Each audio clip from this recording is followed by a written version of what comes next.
Should old acquaintance be forgot and never brought to mind? Take two. Welcome to Tannic Grips 2021. Happy New Year. We made it. We made it. Yeah. It's been an interesting start.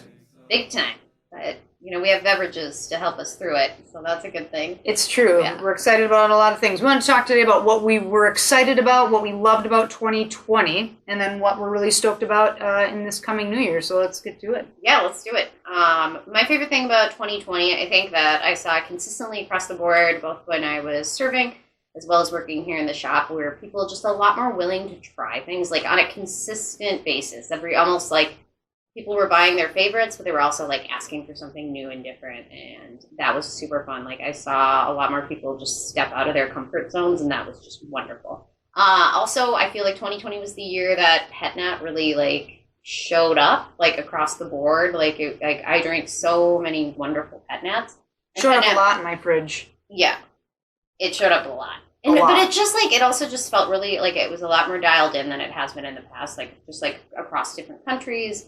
I think it's part of the charm of PetNat is the style is kind of unpredictable, but sometimes that unpredictability got a little out of hand in previous years. And I think that this year I just drank some of the most delicious PetNats where they rivaled some pretty amazing traditional sparkling wines that I've had. Yeah. One of my favorite that I had in this past year that we've gotten back in the shop now is the Clotis Solaris from Spain, 100% Macabeo. It's 2017, so it is a vintage PetNat, which is super fun. I'm told that this year's vintage has a little bit more effervescence than the last one, so if you're familiar with it. A lot of, as Jill would say, all things like white grape, like white gummy bear, white Welch's dots. with the yes, Welch's white grapes. Yeah. Yes, the Welch's white. But still some really fun veins with a little bit of citrus. It is also aged on the lees, so it has a lot of texture and body to it as well as still beautiful acidity. So I'm super excited to try it this year, and as well as other PetNats. Super delicious. It's dry, no sulfur added. It's unfiltered and has a delicious, really beautiful, nice, suave effervescence. All biodynamic and organic fruit from northeastern Spain. From Benedés. Suave. Tell us about beer. Yes. I was really excited as well about customers, our guests. I think we're so lucky here at Henry & Son to have guests that are really open-minded and ask a lot of good questions. I think we really upped our beer game here at the shop, and a few examples of that, and we'll taste one as well. This really cool beer out of Austria, they're called Hofstettner. I like that I had to twist it to make sure that I was pronouncing it correctly. So Hofstettner, they make a beer, it's called a Kubel beer, and it's a style that was really popular for this specific brewery in the 1940s. And they literally would take, they'd have a fresh, beautiful lager down in the cellar, and they would take, Kubel means bucket, and they would take a bucket that was unfiltered, unpasteurized, and they would take it out and they would bring it upstairs and drink it. And it was what everybody really looked forward to. Not everybody got to drink it. And so they replicated that style. And here you have a really amazing beer from Austria that I think we're one of the few people in the city to have it, as well as the Clotis Solaris Macabeu. But this is done from a historic barley malt called Heinz Heisse. And then, it's unpasteurized, unfiltered. It's a gorgeous lager, a little bit thicker, but still got really nice hop presence. So that's really cool. Next up, of course, brand new, because it comes out once a year, we got Surly Pentagram. And now, instead of being in a big bottle, it's in 4-pack cans. Yeah. And it's amazing. Surly Pentagram, it's fermented in stainless steel with some Brettanomyces, so it's got a little farty funk, but then it's aged in old red wine barrels, and it is out of a can. It's gorgeous. If you pour it into a nice beer glass, it's incredible. Surly Pentagram only comes out once a year. Get some. I don't know how much we're going to get, but love that. We'll taste this one towards the end, but let's talk about what we're excited about in 2021, because this is a little more delicate, and Britt and I are really excited to taste it. So excited. So this is a sake that we just got into the shop. It's coming in from Zebro Bean. They really took a risk, and they started bringing in Some really, like, there's this movement in sake happening right now where they're doing a lot more unpasteurized sakes, which are like previously had been kind of harder to kind of like drink them now. They didn't travel a lot. And so it's super fun. The style, I'm super excited to try this. The style is just very, very cool. What's the name of this? I can't pronounce it. High 10 from a distance. Holy cow, I was going to swear on national television. No, I'm just kidding. This is from a producer called Tereda Onke. It's Honke. And they're just east of Tokyo, very close to the ocean, actually. And what's cool about this producer is their trust in fermentation. Their website, look it up. It's literally their website's like 500 pages long, talking about microorganisms, how fermentation is a process of endless change. And Kaisuke Tereda, he's the current sake master and brewer, kind of the overseer, I should say, because many people have their hands in the process here. He was like very ill, and he was trying to get this brewery to be, more efficient, more profits, less hands on deck. And he realized that there was this tandem between being sick and kind of taking shortcuts, if you will. Mm-hmm. And he all of a sudden had this epiphany, this eureka moment where he said, and I quote, "Things don't rot when they are fermented."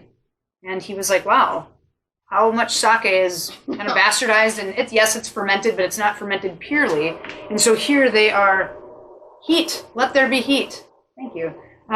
They're using all organic rice that they either farm or are paying for great quality organic rice.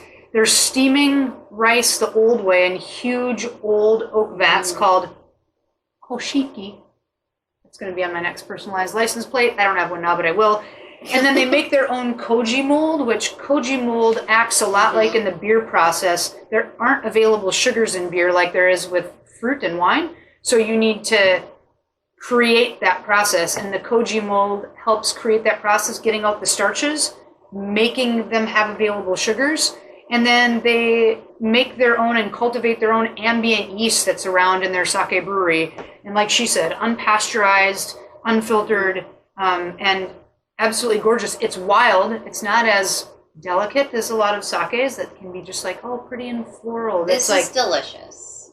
And like, and one thing that I was reading about was that with this style of sake, in Japan, they're really playing around with like their own cuvées and ageability, which kind of was unheard of. But the more high quality and kind of the steps that they're taking to ensure just a more pure product, and I don't love saying that word, but I feel like it applies here, and that's the language that they use. Sake brewers, but it's just like they're trying, because it is high acid still, and it is high alcohol. Like those are hallmarks of like ageability in wine, and so they're really messing. And so some people have been like taking that notion and playing around with it across like all throughout Japan, and so it's super cool. I'm going to include a link to an article that I read in our email, but. It's got incredible amounts of acidity. Like if you love like a nice minerally Gruner Veltliner or Chablis, it's got that. It almost smells like distilled water meets like chlorophyll. Like if you ever break apart leaves, living leaves and rub your hands, it smells like that. It smells like dandelions and daisies, but not like too floral like Gewürztraminer. It's just very subtle. Or but a little funky. Like too. A dandelion tea, the way a dandelion tea, like there's like a toasted note to it. Like a toasted marshmallow or buckwheat kind of. Yeah. Do we have a Tannic grip here? Ooh.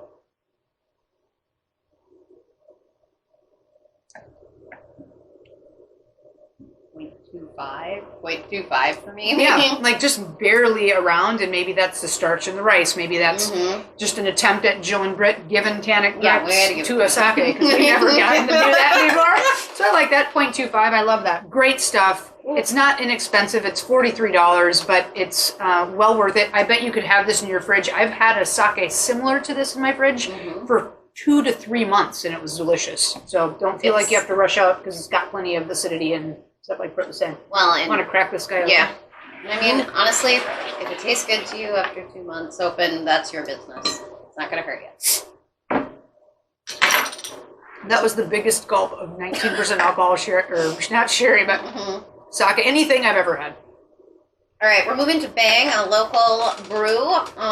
We were just provided with a sample that we have in-house right now. So last but certainly not least, a brewery that we love here at Henry & Son, and that we have almost everything they carry. It's their sparkling IPA. They call it SIPA, S-I-P-A. I love that.